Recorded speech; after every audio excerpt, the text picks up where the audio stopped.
আচ্ছা, আপনি রান্না করতে পারেন? ডিম ভাজিকে যদি রান্না বলেন তাহলে পারি। শুভ্রর কথায় হেসে ফেলল তুলি। খুব মোটা লেন্সের চশমা পরা আমাদের গল্পের নায়ক শুভ্র। ভাবছে তুলি নামের মেয়েটা ওর এই কথায় হাসলো কেন। হেসেছি আপনার কথা বলার ধরন। মুখে হাসি নিয়ে শুভ্রকে চমকে দিয়ে বলল, তুলি, আমি খুব ভালো রান্না করতে পারি। আমি বাড়ির মেজো মেয়ে তো, আর বাড়ির মেজো মেয়েরা সবসময় খুব ভালো রাঁধুনি হয়। কেন জানেন? শুভ্র বুঝতে পারছে না অযথা মেয়েটা এত বকবক করছে কেন। তারপরও ভদ্রতা করে বলল, না জানি না। কারণ হলে বেশিরভাগ বাড়ির বড় মেয়েরা থাকে মার আদরের কন্যা, যাকে মা কোনোদিনও রান্না করে যেতে দেয় না। এরা আবার একটু পড়াশোনায় ভালো হয়, অবসর সময় গল্পের বই পড়া, গান শোনা, এগুলো তাদের কাজ। অন্যদিকে ছোট মেয়েগুলো থাকে এক তো বাবার আদরে, তার উপরে প্রচণ্ড জেদি। রান্নাঘর বলে বাড়িতে যে কোনো ঘর আছে তাদের অনেকেরই জানা নেই। এর মাঝে সবচেয়ে অবহেলিত মধ্যমা কন্যা। ওই যে বিয়ের কার্ডে লেখা থাকে না, আমাদের মধ্যমা কন্যার সাথে অমুকের বিবাহ, সেই মধ্যমা কন্যাই সবার অগোচরে সেরা রাঁধুনি হয়ে যায়। শুভ্রর কুচকানো ব্রণ আর একটু কুচকে জিজ্ঞেস করলাম, এ ধরনের কি কোনো জরিপ হয়েছে? আপনি কি করে জানলেন এত কিছু? আপনি কিন্তু খুব মজা করে কথা বলেন। আপনার সাথে যার বিয়ে হবে তার জীবনটা যাই হোক বোরিং হবে না।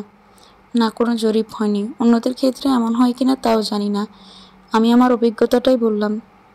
একবার কি হয়েছে শুনেন। মা হঠাৎ তার গ্রামের বাড়ি চলে গিয়েছে, আর ওদিকে বাবা তার অফিসের কয়েকজন কলিগকে দাওয়াত করে বসেছে। বাবা জানতো না মা এমন হুট করে চলে যাবে। হয়তো বাবা এমন হুটহাট মানুষ দাওয়াত দেয় বলেও মা রাগ করে চলে যেতে পারে। এখন ঘটনা হলো, বাবা বাড়ি এসে মাকে না দেখে বলল, তুলি, তুই ওনাদের চা দে, আমি পেছনের গেট দিয়ে যে জুনুর বিরিয়ানি নিয়ে আসি। আমি বললাম, বাবা, জুনুর বিরিয়ানি আনা লাগবে না, বাসায় তুলের বিরিয়ানি আছে, সেটাই গরম করে দিয়ে দিই। বাবা হাফ ছেড়ে বাঁচলেন। সেদিন তুলের বিরিয়ানি খেয়ে বাবার কলিগরা এত মজা পেয়েছিলেন। শেষে বাবা এসে আমাকে জিজ্ঞেস করলেন, মা, তুলের বিরিয়ানির ঠিকানাটা একটু দে।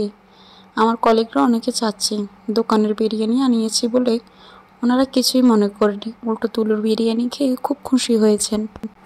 আমি কয়েকটা ছোট্ট ছোট কাগজে লিখলাম, তুলের বিরিয়ানি ঘরের নিচে আমাদের ঠিকানা। বাবা ভালো করে না দেখে কাগজগুলো তার কলিগদের দিয়ে দিলেন। এবার বুঝতে পেরেছেন শুভ্র সাহেব আমি কত অবহেলিত মধ্যমা কন্যা? শুভ্রের মনটা খারাপ হয়ে গেল। তুলি মেয়েটাকে ওর একদমই পছন্দ হয়নি, কিন্তু কেমন যেন মায়া লাগছে।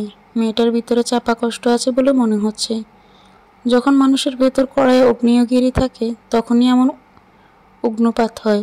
তাও সব সময় না, হঠাৎ কোনো পরিবেশে অচেনা কোনো মানুষের সামনেই সে তার কথা লাভা ছড়িয়ে দেয়।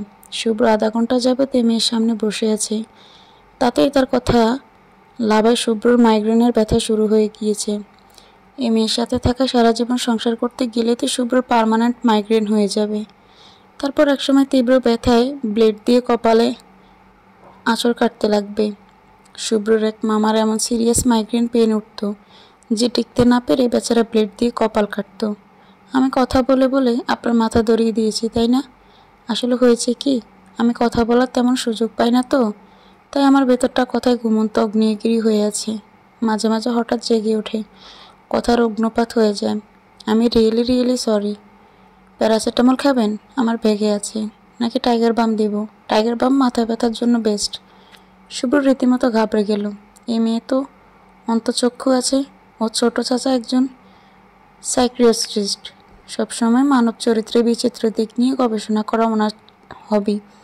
সেই ছোট চাচা একবার বলেছিলেন, জানিস শুভ্র, কিছু মানুষ আছে যাদের অন্তঃচক্ষু থাকে, যা দিয়ে তারা মানুষের অন্তরের কথা পড়তে পারে। সবারটা পারে না, যাদের অন্তর পরিষ্কার তাদেরটা পারে। এটা একটা গুণ বলতে পারিস। আবার কারো কারো ক্ষেত্রে ভয়াবহ অভিশাপও। ছোট চাচাকে এই ব্যাপারটা নিয়ে আরও কিছু জিজ্ঞেস করতে হবে। তবে একটা ব্যাপার ভেবে ভালো লাগছে, শুভ্রর অন্তরটা এখনও পরিষ্কার না হলে তো এই মেয়ে এভাবে সব পড়তে পারতো না। শোনেন শুভ্র সাহেব, আপনাকে একটা কথা বলি। আমি জানি আপনার আমাকে পছন্দ হয়নি, আর এটা জানার জন্য অন্তঃচক্ষু থাকতে হয় না, এটা এমনিতেই বোঝা যায়। মানে সব মেয়েরাই বুঝতে পারে যে সামনের ছেলেটা তাকে পছন্দ করেছে কি করেনি। এখন কথা হচ্ছে আপনি বুঝতে পারছেন না। আপনি আমাকে না কীভাবে করবেন, তাই তো?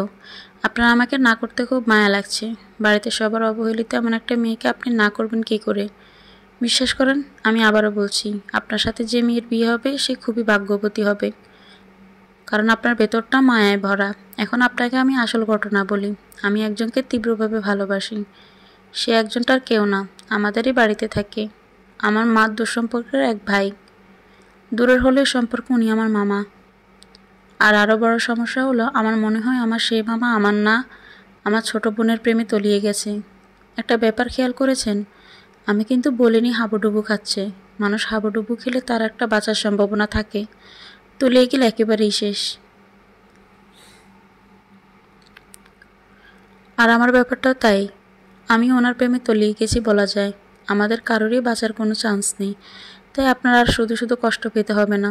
আপনি নির্দ্বিধায় না বলে দিতে পারেন। চাইনিজ রেস্টুরেন্ট থেকে বের হতে শুভ্র বলল, তুলি, আপনি কিভাবে যাবেন? আপনি যান, আপনাকে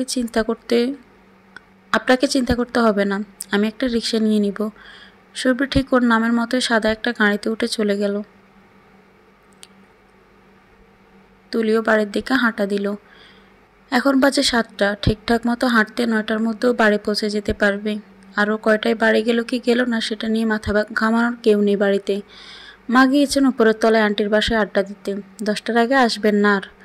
বাবা বসার ঘরে বসে দারোয়ান করিম চাচার সাথে দাবা খেলছেন। দাবা খেলার সময় যদি ভূমিকম্প হয় তাতেও বাবার মনোযোগ সরানো যাবে না। আর তাদের কারো মনেও নেই আজ তুলির শুভ্রের সাথে দেখা করার কথা। শুভ্র সম্বন্ধের কথা উপরতলার আন্টিই বলেছিলেন। তাই শুধু শুধু আর অটো টাকাটা খরচ করে কী লাভ, বরং হেঁটে হেঁটে এটা সেটা ভাবতে ভাবতে যাওয়া যাবে। রাত 9:15টার দিকে তুলি যখন বাড়ি এসে পৌঁছালো, ওকে অবাক করে দিয়ে গেটের সামনে থেকে দৌড়ে এসে মা ওকে জড়িয়ে ধরল। বাবাও দাবা খেলা থেকে উঠে এসেছেন। কি ব্যাপার, ভূমিকম্পের থেকে ভয়াবহ কিছু হলো না তো? উপরতলার আন্টি বললেন, তুলি, তুই কি জাদু করেছিস? মন্ত্রী সাহেবের ছেলে শুভ্র ওর মাকে যেয়ে বলেছে ও বিয়ে করলে তোকেই করবে, না হলে আর কাউকে করবে না। হ্যালো, আমি কি শুভ্র সাহেবের সাথে কথা বলতে পারি? জি বলেন। শুভ্র সাহেব, আমি তুলি। কোন তুলি? ও আচ্ছা, তুলির বিরিয়ানির ঘরের তুলি। জি শুভ্র সাহেব, আপনাকে আমার কিছু জরুরি কথা বলার আছে। আপনি কি আমার সাথে একটু দেখা করতে পারবেন? যতক্ষণ আপনি আমাকে শুভ্র সাহেব বলবেন ততক্ষণ পর্যন্ত পারবো না। শুভ্র বলে চেষ্টা করে দেখতে পারি। শুভ্র পুরো বাক্যটা বলুন। শুভ্র, আপনি কি আমার সাথে একটু দেখা করতে পারবেন? অবশ্যই। এখন আসবো না? এখন না, বাড়িতে না। আপনি আমার মোবাইল নাম্বারটা বলেন, আমি জায়গায় সময় মেসেজ করে দিব। তুলি, আর কতক্ষণ? তোর আন্টি বলছে তৈরি হয়ে থাকতে, তোর জন্য ভালো কিছু ডিজাইনার সালোয়ার কামিজ কিনে দিবে। মন্ত্রী সাহেবের স্ত্রী খুবই স্টাইলিস্ট মহিলা। ওনাদের বাসায় কাজের লোকেরাও নাকি খুব পরিপাটি থাকে। সামনের কয়েকটা দিন অত্যন্ত গুরুত্বপূর্ণ। ছেলে পছন্দ করলেই তো আর সব হয় না, ছেলের বাবা মার পছন্দ করাটাও জরুরি। বিয়ে তো আর দুটো মানুষের মধ্যে হয় না, দুটো পরিবারের মধ্যেও হয়। মা, তুমি একটু বকবক বন্ধ করবে? আমাকে যা করতে বলছো তাই করছি, কিন্তু তোমার কি মনে হচ্ছে না এরকম সম্পর্ক করাটা ঠিক নয়? বিয়ের যেমন দুই পরিবারের মধ্যে হয়, তেমনই পরিবার দুটি বরাবর ভালো। আকাশ আর পাতালের মধ্যে কি ব্রিজ তৈরি করা যায়? চুপ থাকতো। এত কথা বলিস না।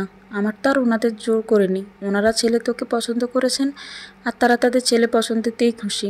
গত কয়েকদিন ধরে তুলির উপর একরকম অত্যাচার চলছে বলা যায়। মা তুলির খেয়াল করে না বলে এতদিন যে কষ্ট পেত সেটা লাখ গুণ ভালো ছিল। মার অতি খেয়াল আর যত্ন থেকে বিয়ে ঠিক হওয়ার পর থেকেই ওকে এই পর্যন্ত 3বার পার্লারে যেতে হয়েছে, আর 5বার শপিংয়ে।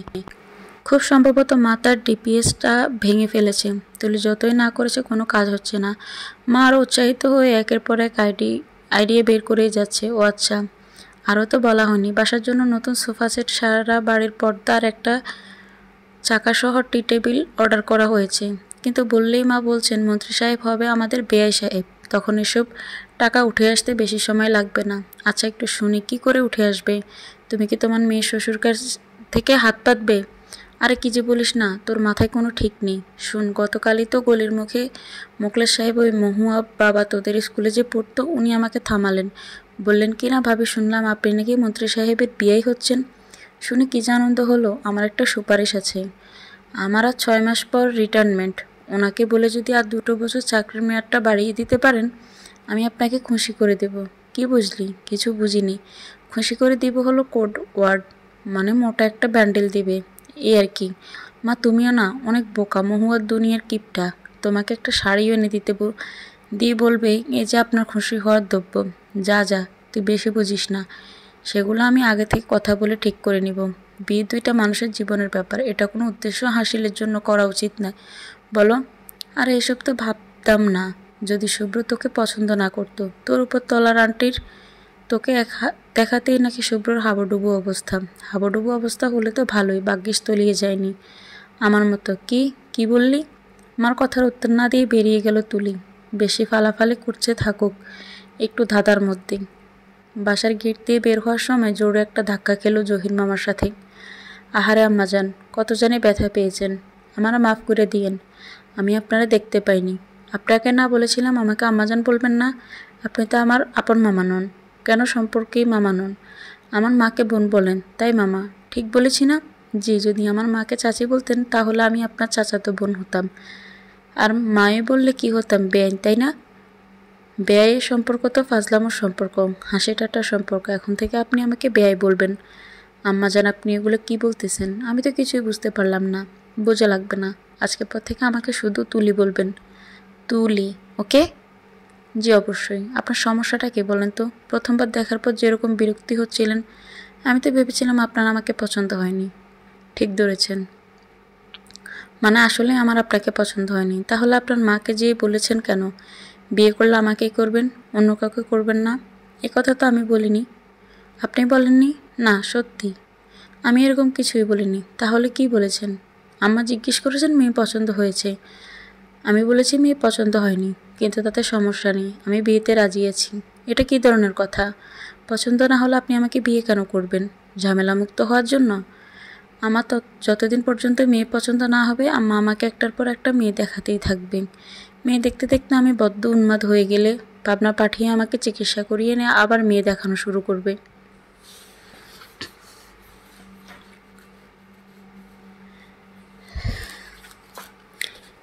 এই যন্ত্রণা থেকে মুক্তি পাবার জন্য আপনাকে বিয়ে করতে রাজি হয়ে গিয়েছি।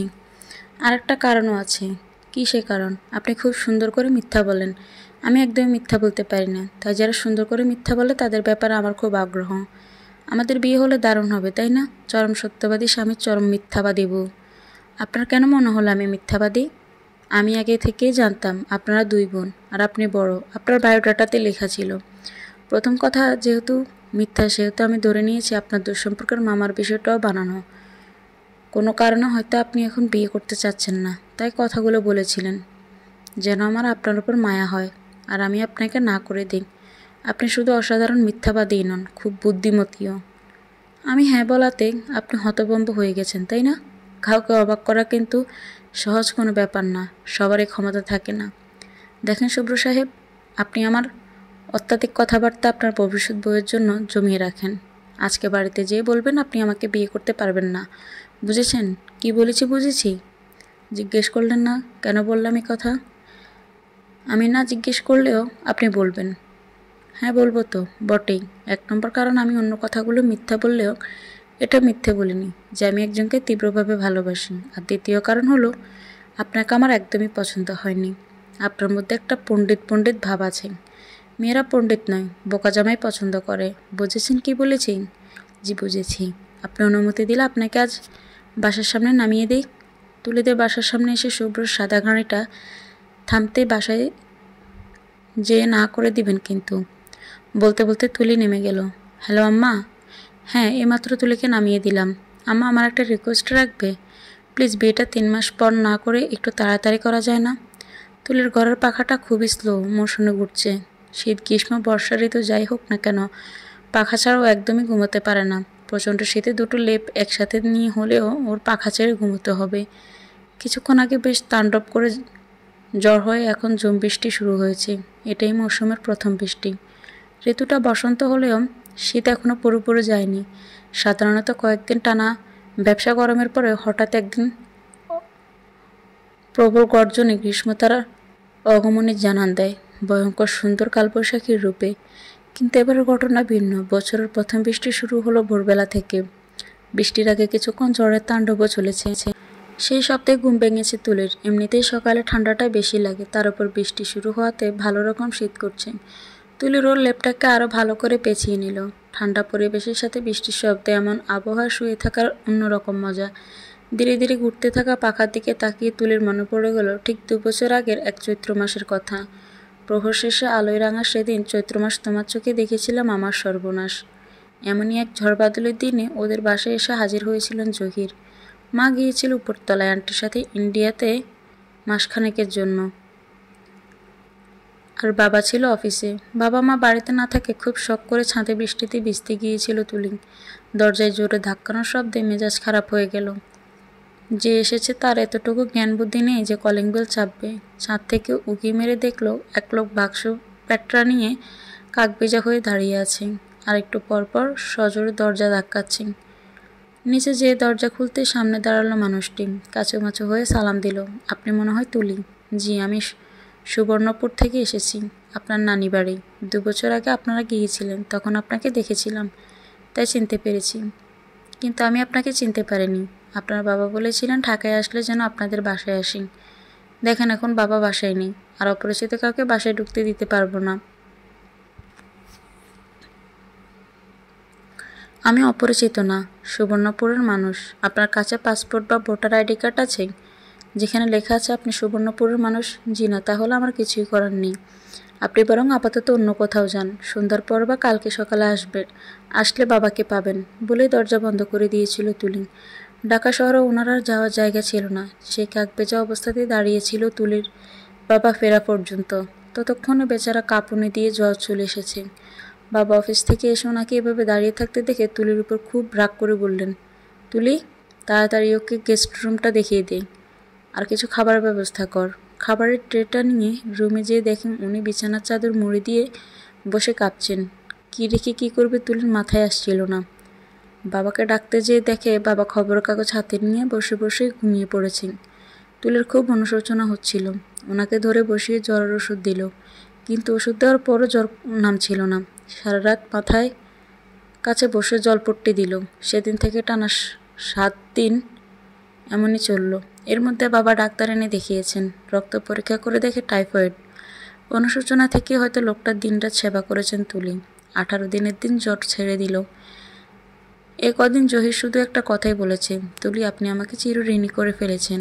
উনি যখন সুস্থ হয়ে গেলেন তখন তুলির মন চাইতো ওনার ঘরে যেতে, ওনার কপালে হাত দিয়ে দেখতে আবার জ্বর চলে আসেনি তো।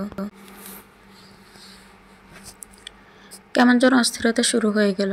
কিন্তু এই মানুষটা বুঝতেই পারলেন না কোনো দিন, ঋণ শোধ করার কোনো চেষ্টাই করলেন না। আর মাঝখান থেকে হঠাৎ একদিন বলে বসলেন, তুলি, আমি আপনাকে এখন থেকে আম্মাজান বলে ডাকবো। সম্পর্কে তো আমি আপনার মামা হই। তুলির মনে হয় উনি ভালো করেই বুঝতে পেরেছেন তুলির অবস্থা, আর তাই ওকে ঠেকানোর জন্য এই ট্রিটটা করেছেন।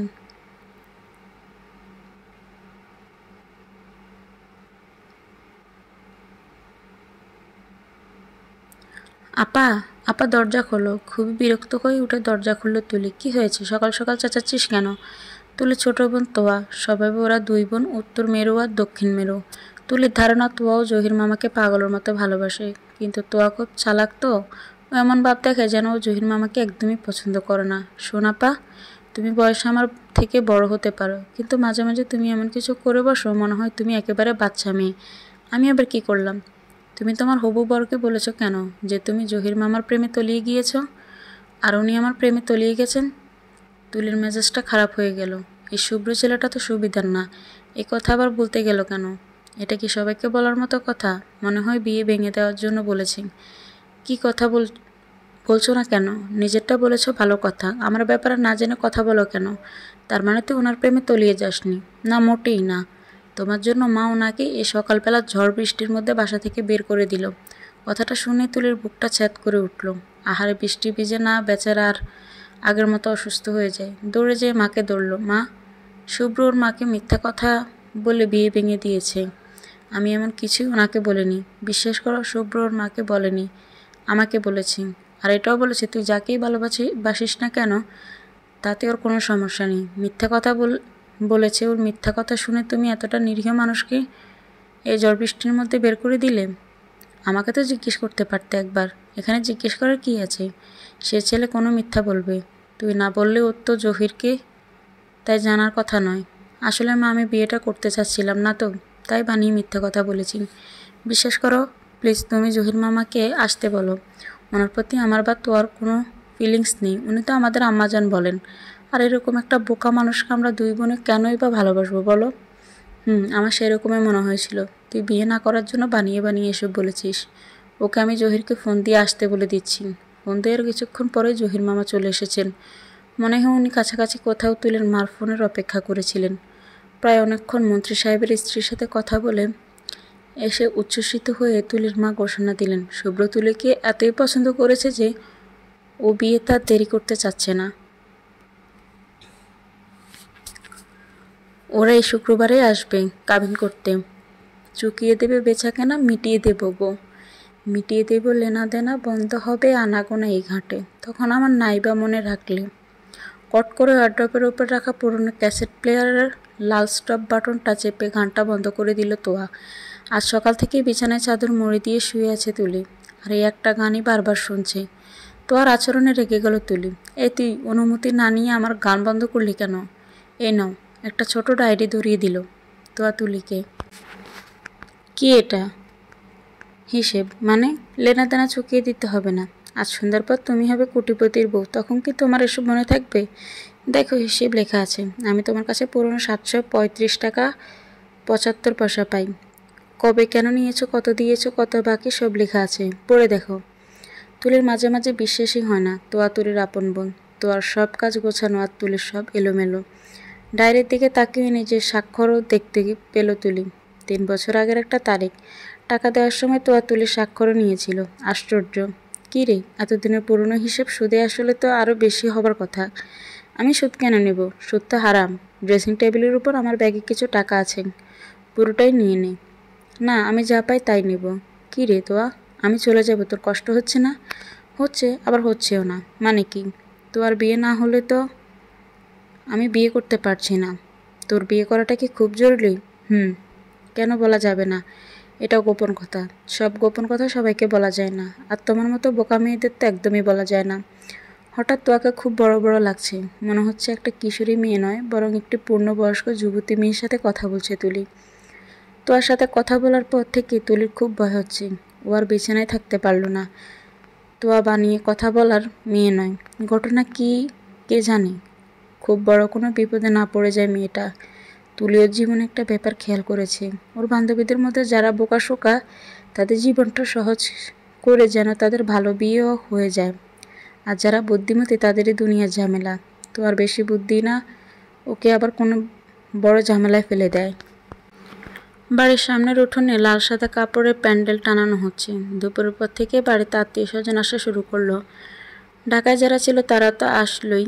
ময়মনসিংহ থেকে তুলির বড় মামাও চলে আসলেন। বড় মামা আসাতে একটা সুবিধা হলো, উনি পরিবারের কোনো বিয়ে শাদী হলে বা কেউ মারা গেলে সব দায়িত্ব নিজের কাঁধে তুলে নেন। যাক, বাঁচা গেল, এখন আর কোনো চিন্তা নেই। তোর বড় মামা এসে গেছেন, দেখবি সব ঠিকঠাক মতো হয়ে যাবে। শোন তুলি, তোর উপরতলার আন্টিকে বলে রেখেছেন ঠিক 3টার পার্লারে যেতে হবে, না হলে দেরি হয়ে যাবে। তুলি মাকে হ্যাঁ না কিছুই বলল না, কিন্তু ও ঠিক করেছে পার্লারে যাবে না, ঘরেই সাজবে। দুপুরের দিকে মন্ত্রী সাহেবের বাড়ি থেকে বিয়ের তত্ত্ব এলো। সেই জিনিস দেখে মিরপুরের ছোট ফুফু খুব রাগ করে বসে আছেন। বাড়ির আত্মীয় স্বজনরাও খুব অবাক, সবাই কানাঘুষা করছেন। এত বড় লোকের ছেলের বিয়েতে তত্ত্ব এমন ফকিন্নির মতো কেন? তাদের ড্রাইভারকে দিয়ে দাসারা কোচের একটা শপিং ব্যাগ পাঠিয়ে দিয়েছেন, যাতে শুধু বিয়ের শাড়ি আর ওড়না, কোনো কসমেটিক গয়না ব্যাগ জুতে কিছুই নেই। বিয়ের জিনিস যে সুটকেস বা ডালাতে দিতে হয় সেটাও মনে হয় ওনারা জানেন না।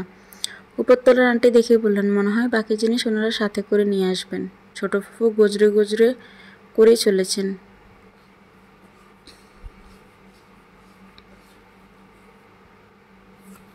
কাউকে না পেয়ে শেষে বাবাকে যেয়ে বলছেন, ভাইজান, আপনি সারাটা জীবন শুধু বাবির কথাই শুনলেন। আমরা যে আপনার কিছু লাগে সেটা তো বিয়ের পর থেকে আপনার ভুলেই গেছেন। ভাবে লোভ করে আমার এত সুন্দর বাতিজিটার জীবন নষ্ট করে দিচ্ছে। আপনার সে খেয়াল আছে? আপনাদের জামাই বলল সে মন্ত্রীর চরিত্র নাকি খুবই খারাপ। যার বাপের চরিত্র এত খারাপ, সেই ছেলে আর কী করে ভালো হবে? আপনাদের কত বললাম। আমার ননাসের ছেলে অস্ট্রেলিয়া থাকে, কি ভদ্র মার্জিত, তার উপর নিজেদের বাড়ির ছেলে। আপনারা রাজি হলেন না। আমার ননাস ভাবিকে কত রিকোয়েস্ট করলো। সেই ঘটনার পর থেকে আমার শ্বশুরবাড়ির মানুষের সাথে আমার সম্পর্কও খারাপ হয়ে গেল। বাবা চুপ হয়ে শুনছেন আর মাথা জাগাচ্ছেন। তার বড় আদরের ছোট বোন নাইমা। নামের মতো জন্মের একদিনের মাথায় ছোট তুলতুলে বিড়াল ছানার মতো মেয়েটাকে রেখে পরপরে চলে গেলেন মা। তখন জামান সাহেব বয়স 15 বছর, 6 ভাই বোনের মধ্যে উনি সবার বড়। মার মৃত্যুর পর ওনাদের বাবার অবস্থা পাগল প্রায়। স্ত্রীকে প্রচণ্ড ভালোবাসতেন উনি।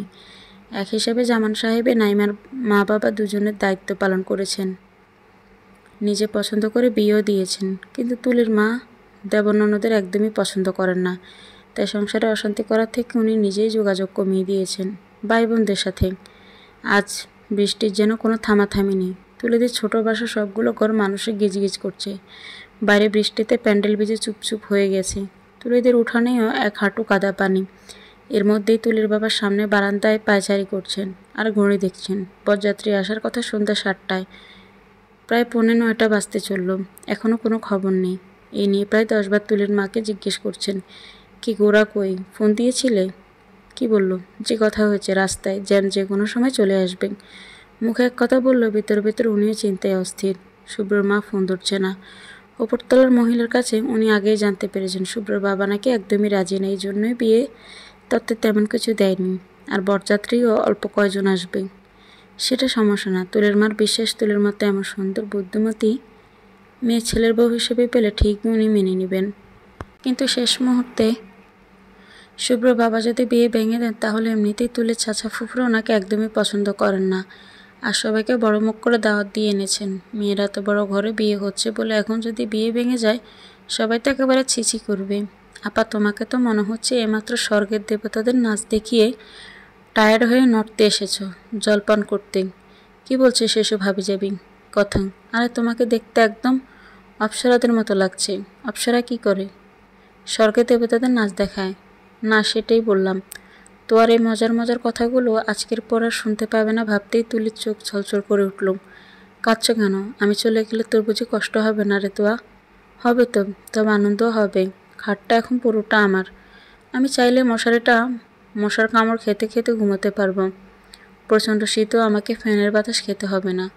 তোমার ভাঙা পুরোনো ক্যাসেট প্লেয়ার ঘ্যানঘ্যানে রবীন্দ্রসঙ্গীতও শুনতে হবে না। আমি হিসেব করে দেখেছি, আনন্দ থেকে কষ্ট ম্যানেজ করলে আনন্দই বেশি থাকে। তুলি তোয়াকে জড়িয়ে ধরে শব্দ করে কেঁদে উঠল। নাইমা ফুফু এসে বলল, থাক থাক, আর আদিক্ষেতে করে কাঁদা লাগবে না। তোর বিয়ে ভেঙে গেছে, বরযাত্রী আসার তো কোনো খবর নেই, আর তোদের মাও ফোন ধরছে না। ওর ভাবি মুখে কিছু না বললেও আমি ওনার চেহারা দেখেই বুঝতে পেরেছি। তুলি কাঁদতে কাঁদতে আবার হেসে ফেলল। যাক, বাঁচা গেল, অবশেষে ওর ঠিক কাজ করেছি। শুভ্রই বিয়ে ভেঙে দিয়েছে হয়তো। শুনশান রাস্তায় নিভু নিভু আলোতে সাইকেল জ্বালিয়ে বাড়ি ফিরছিলেন শুভ্র। আচমকা দমকা বাতাস ছুঁড়ে ফেলে দিল ওকে রাস্তার একপাশে। হঠাৎ অন্ধকারে ঢেকে গেল চারিদিক। শুভ্রর চশমাটা ছিটকে পড়ে গেছে। হাত দিয়ে মাটিতে হাতড়ে হাতড়ে চশমা খুঁজতে লাগলো। কি যেন একটা নরম নরম লাগলো হাতে। হিসির শব্দ শুনতে পেল। অন্ধকার চোখে শুয়ে এসেছে ততক্ষণ। ও চারিদিকে বিষাক্ত সাপ হাজারে হাজারে কিলবিল করছে। তাদের জলে চোখের আলোতে শুভ্র ওর মৃত্যু ছায়া দেখতে পেল। শুভ্র শরীর বেয়ে তীব্র ভয়ের অনুভূতি থুকলে উঠল। এই অনুভূতি কিছুতে মস্তিষ্কে পৌঁছাতে দেওয়া যাবে না। এই ভয়ের খবর মস্তিষ্কে পেলে পুরো শরীর অসাড় হয়ে যাবে। তার আগে ওকে কিছু একটা করতে হবে, বাঁচার একটা শেষ চেষ্টা। ঠিক তখনই কে একজন ওর দিকে হাত বাড়িয়ে দিল। শুভ্র ঝাপসা চোখে দেখতে পাচ্ছে কে। একটা অচেনা কণ্ঠ বলে উঠল, শুভ্র সাহেব, আপনার চশমা। এখন চিনতে পেরেছেন? তুলি, এই মেয়েটা শুধু ওকে এভাবে ডাকেন। চশমাটা নিয়ে পড়তে চারিদিকে দেখতে পেল শুভ্র। কই, সাপটাপ তো কিছুই নেই। তাহলে কি ওর মনের ভুল? মুখ তুলে চাইতেই দেখে তুলি হাসি মুখে দাঁড়িয়ে আছে। তুলির হাসি মুখ দেখে শুভ্রর ভয় কেটে গেল। শুভ্র বলল, মিথ্যাবাদী তুলি, তোমার হাতটা বাড়াও, আমাকে উঠতে সাহায্য করো। তুলি হাত বাড়ালো ঠিকই, কিন্তু মুখ বার করে। আপনি আমাকে মিথ্যাবাদী তুলি বললেন কেন? আর বলবো না। তবে তুমি আমাকে আর শুভ্র সাহেব বলতে পারবে না। তাহলে কি বলবে? শুধু শুভ্র। শুভ্র ধর্মর করে বিছানায় উঠে বসলো। কি রে, এত বেলা করে ঘুমোচ্ছিস কেন? রাতে ঘুম আসছিল না? তুমি যে আজ বাড়িতে। শুভ্রর বাবা সাধারণত কোনো দিনও বাড়িতে থাকে না, এমনকি শুক্রবারেও না। শুক্রবার উনি ওনার সংসদীয় এলাকায় যান জনসাধারণের বিভিন্ন অভিযোগ আবদার শোনার জন্য। সামনে নির্বাচন, তাই ওনাকে প্রচুর ব্যস্ত থাকতে হয়। আজ বাবাকে বাড়িতে দেখে একটু চমকে গেল। শুভ্র, সব ঠিক আছে বাবা? আজকের দিনে সব ঠিক থাকবে না কেন? আজকে সব অতি উত্তম থাকবে। আজ যে আমার শুভ্র বাবার শুভ বিবাহ দিবস। শুভ্র ভুলেই গিয়েছিল আজ শুক্রবার। আজ সন্ধ্যায় তুলিদের বাসায় যাওয়ার কথা। তুলিকে নিয়ে দেখা স্বপ্নটার কথা মনে পড়ে গেল। ছোট চাচাকে ফোন দিয়ে জিজ্ঞেস করতে হবে, এরকম একটা স্বপ্ন কেন দেখলো শুভ্র। বাবা কথা বলেই চলেছেন। শুভ্র হাঁ হুঁ করছে। শুভ্রর মার কথা আজ তার অনেক মনে পড়ছে। উনি থাকলে অনেক খুশি হতেন। এক পর্যায়ে বাবা চোখ ছলছল শুরু করল। শুভ্র জানেন বাবাকে কি বলে সান্ত্বনা দিবে। 25 বছর আগে মরে যাওয়া মানুষকে শোকে কেউ কাঁদতে তাকে কি বলে সান্ত্বনা দেওয়া যায় শুভ্রের জানা নেই। আর এমনও না বাবার সাথে ওর কোনো ঘনিষ্ঠ সম্পর্ক। বাবাকে ছোটবেলা থেকে তেমন কাছে পায়নি কখনো। শুভ্র বিছানার পাশে রাখা ওর মার ছবিটা নিয়ে ডুকরে কেঁদে উঠলেন। গণপ্রজাতন্ত্রী বাংলাদেশ সরকারের খাদ্য উপমন্ত্রী তোবারক হোসেন চৌধুরী। শুভ্র অপ্রস্তুত হয়ে গেল। ওর ভয়াবহ রকম ইমোশন সমস্যা রয়েছে। কোনো পরিস্থিতিতে কার সাথে কেমন আচরণ করতে হবে ও বুঝে উঠতে পারে না। অন্য ছেলেরা হলে হয়তো এতক্ষণে বাবাকে জড়িয়ে ধরে বাবার সাথে নিজেও কয়েক ফোঁটা চোখের জল ফেলত, কিন্তু শুভ্র সবার মতো না। ও প্রচণ্ড বিরক্ত লাগছে। বাবার কান্নাটা আসল না মেয়েকে ধরার চেষ্টা করছে। বাবা ছেলেকে নিয়ে আলাপ হচ্ছে। শুভ্রর সৎমা রেহানা বেগম এসে ঘরে ঢুকতেই বাবা খুব কৌশলে শুভ্রর মার ছবিটা বালিশের তলায় গুজে দিলেন। তবে মজার একটা ব্যাপার হলো শুভ্রর বাবা থেকে কোটি গুণ বেশি চালাক হলো শুভ্রর সৎমা। অনেকটা তুমি চলে যাওয়া ডালে ডালে আমি চলি পাতায় পাতায় অবস্থা। রেহানা বেগম যাকে ছোটবেলা থেকে শুভ্রর আম্মা ডাকে, উনি শিখিয়েছেন আম্মা বলা। ওনার মতো বিদুষী মহিলা কমই আছে পৃথিবীতে। আর সত্যি কথা বলতে নিজের আপন বাবার থেকে সৎমার প্রতি ওর আস্থা বেশি। ছেলের আজ বিয়ে, ছেলেকে ধরে বসে থাকলে হবে না। যাও শুভ্র, তুমি হাত মুখ ধুয়ে নাস্তা করে নাও। আপনি একটু আমার সাথে আসেন, দরকার আছে। রেহানা বেগমের বিছানা গয়নার বাক্স দিয়ে ভরা। শুভ্রর মার সব গয়না সিন্দুক থেকে বের করা হয়েছে। এগুলো শাহানার গয়না না? জি। সব বের করেছো কেন? শুভ্রর বউকে দেওয়ার জন্য। 2-3 সেট দাও। সব প্রথমেই দিলে পরে তো মেয়ে গয়না নিয়ে ভেঙে যাবে। আপনার কি মনে হয় আমি এমন মেয়ের সাথে ছেলের বিয়ে ঠিক করেছি যে গয়না নিয়ে ভেঙে যাবে? এতদিন সংসার করে আপনি আমাকে চিনতে পারলেন না। না, আসলেই চিনতে পারলাম না। আমি শুভ্রের জন্য কত বড় বড় বিয়ের প্রস্তাব আনলাম। মন্ত্রীর মেয়ে, জাজের মেয়ে, ক্ষুদ্র কুটির শিল্প বোর্ডের চেয়ারম্যানের মেয়ে, তাদের কাউকে শুভ্র পছন্দ হলো না। আর তুমি একটা মেয়ে দেখলে তাকে ছাড়া ছেলে আর কাউকে বিয়ে করবে না। মেয়ের বাবা রূপালী ব্যাংকের ক্যাশিয়ার। প্রধানমন্ত্রী জিজ্ঞেস করলে এই পরিচয় আমি কি করে দিব? আর কিছুক্ষণ পর বিয়ে, এখন এসব বলে কী লাভ? শোনেন, আমার কাছে শাহানার গয়না আমানত হিসেবে ছিল। এখনও ছেলের বউকে আমি সেই আনামত বুঝিয়ে দিতে চাই। করো, তোমার যা মন চাই করো, তবে আমাকে এ বিয়েতে নিতে পারবে না। মন্ত্রী সাহেব বের হওয়ার পর স্বস্তির শ্বাস নিল রেহানা। বিয়েতে যাবে না, না যাক, বিয়ে জোর করে ভেঙে দিতে বলিনি তাই বেশি। আজ এতদিন পর শাহানার গয়নার জন্য দরদ উতলে উঠছে। শাহানার গয়না আরও অনেক ছিল।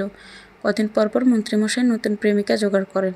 তারপর হঠাৎ একদিন এসে বলবেন, রেহানা শাহানার গয়নার সিন্দুকের চাবিটা দাও তো। প্রথম দিকে বুঝতে পারিনি গয়নার সেট নিয়ে উনি করেন কি। সেদিন থেকে বুঝতে পারলাম। আর কোনোদিনও সিন্দুকের চাবি ওনাকে দেননি। ছোটবেলা থেকেই খুব ভালো ছাত্র ছিল শুভ্র। সারাদিন শুধু পড়াশোনা নিয়ে ব্যস্ত থাকতো। ওর যখন 15 বছর বয়স, সেবার আম্মা খুব ঘটা করে ও জন্মদিনের আয়োজন করলেন। শুভ্রকে ডেকে বললেন, শুভ্র, ক্লাসে তোমার সব বন্ধুদের দাওয়াত করবে। পরের দিন ক্লাসে যাওয়ার পর শুভ্র খেয়াল করলো বন্ধুত্ব দূরের কথা, ক্লাসের বেশিরভাগ ছেলের নামই ওর জানা নেই। পরবর্তী জীবনে খুব ইচ্ছে থাকলেও আর কোনো ছেলেদের মতো বন্ধুর দলে ভিড়তে পারেনি কোনোদিন। সে ছোটবেলার সংকোচ, অন্যদের সাথে কথা বলা, অ্যাডস্টতা কিছুতেই দূর করতে পারেনি।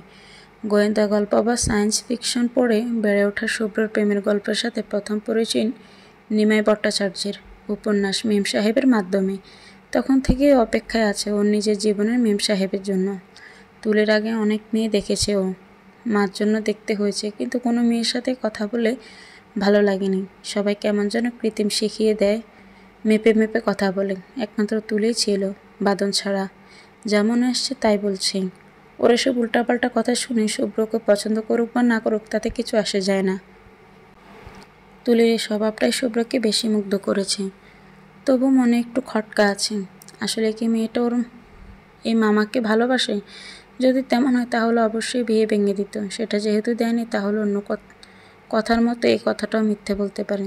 সন্ধ্যা কিছু পরে শুভ্ররা রওনা দেবে, ঠিক তখনই চারিদিকে প্রবল শব্দ করে কালবৈশাখী ঝড় শুরু হলো। বরযাত্রী বলতে শুভ্রর মা আর ওর দুঃসম্পর্কের এক খালা।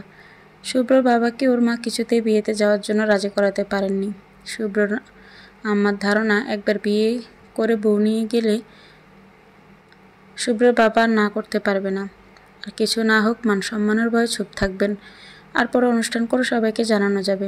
মার এই সিদ্ধান্তে একটাই কারণ, বাবা না চিনলেও মা শুভ্রকে ভালো করেই চেনে। এই ছেলে সহজে কাউকে পছন্দ করে না, আর একবার যখন পছন্দ করেছে সেই মেয়ের সাথে বিয়ে দিতে না পারলে সারা জীবন আর ওকে বিয়েই করানো যাবে না। চিরাচরিত রীতিতে জামাইরা যে সাজ দেয় সেই সাজ না দিয়ে নর্মাল শার্ট প্যান্ট পরেই বিয়ে করতে রওনা হলো শুভ্র।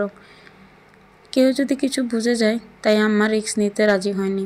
আপাতত বিয়েটা জানাজানি হোক উনি চাচ্ছেন না। একবার কবুল পড়া শেষ হয়ে গেলে আর টেনশন নেই। অবশেষে বর এসেছে, পুরো বাড়িতে একটা হইচই শুরু হয়ে গেল। সবাই খুশি হয়ে বেরিয়ে গেল বর দেখতে। কি যেন সবাই কেন এত খুশি, তুলির তো কষ্ট বুক ফেটে যাচ্ছে, আর একই সাথে প্রচণ্ড রাগ হচ্ছে শুভ্রর উপর। একলা করে বসে কাঁদতে কাঁদতে প্রতিজ্ঞা করলো তুলি কোনোদিনও শুভ্রকে ভালোবাসবে না, কোনোদিনও না।